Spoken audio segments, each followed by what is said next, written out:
welcome to State of the Schools on lhweekly.com. I'm Tim Sohn. I'm here today with Dr. Charles Maranzano, the Superintendent of Schools for Hopatcong.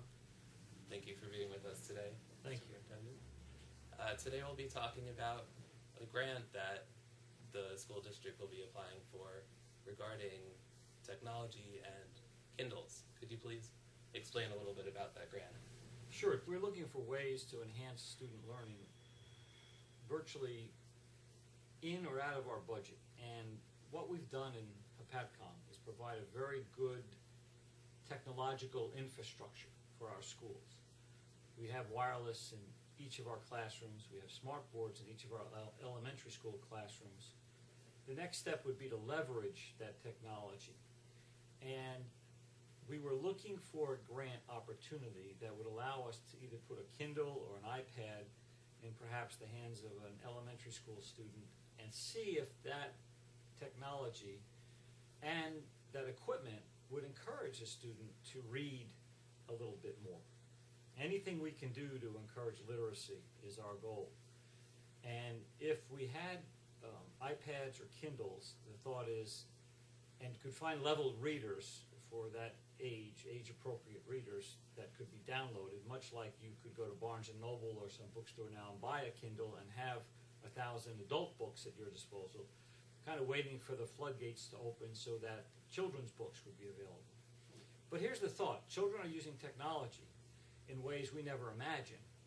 And if we put the technology in their hands and gave them the opportunity to read through the technology, the thought is that they would probably read more and probably choose more interesting literature than we even have available on the shelves of our media center. So lacking an infinite number of resources, the technology would allow us to link to materials that, again, we presently don't have and that would be age appropriate. And that being the case, we're very excited. There's a grant out there for about $10,000 that is based from the IO Cablevision Television Company, a New Jersey Technology Initiative grant. And we think we meet the criteria.